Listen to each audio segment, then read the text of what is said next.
הנושא של עוני והיחס לעניים זה נושא שהוא נמצא עכשיו והוא מאוד נחקר בעולם המחקר, לא רק שקשור לתולדות היהודים, אלא לתולדות בהיסטוריה הכללית.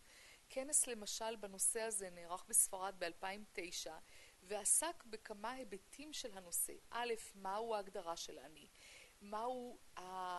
כיצד טיפלה בו החברה? כיצד טיפלו בו הפרטים העשירים?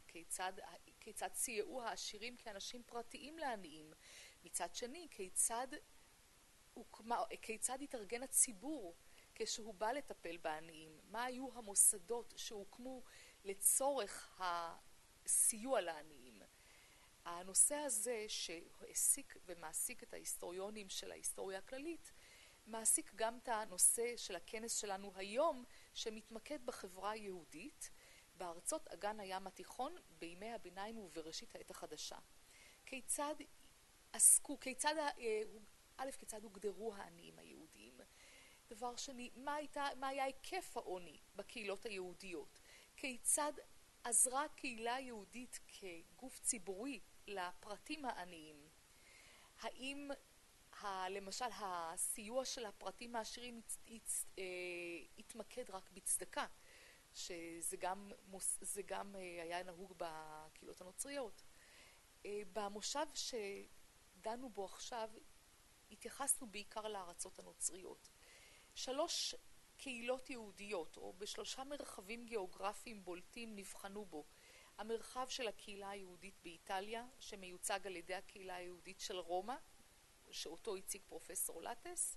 המרחב השני היה של היהודים בחצי האי האיברי, היהודים הספרדים, שאותו הציג פרופסור אורפלי, והשלישי זה רגוזה או דוברובניק של ימינו, שהוצגה על ידי פרופסור איוונה בורג'לס.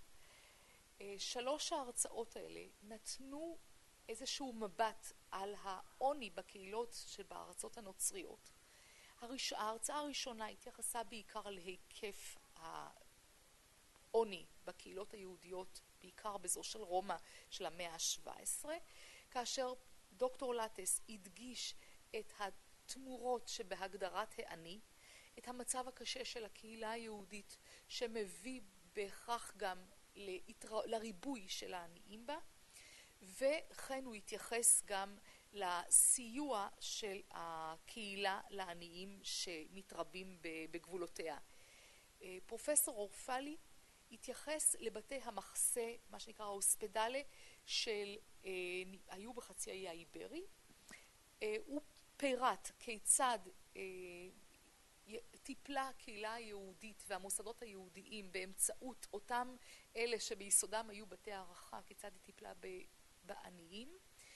ופרופסור איוונה בורג'לס התייחסה לעוני של קהילת רגוזה, גם כן במאות 16-17, והציגה בפנינו גם כל מיני באמצעים ויזואליים, תמונות מחיי הקהילה היהודית ברגוזה של אותם ימים, כפי שהם מוצגים במוזיאון של העיר דוברובניק בת זמננו.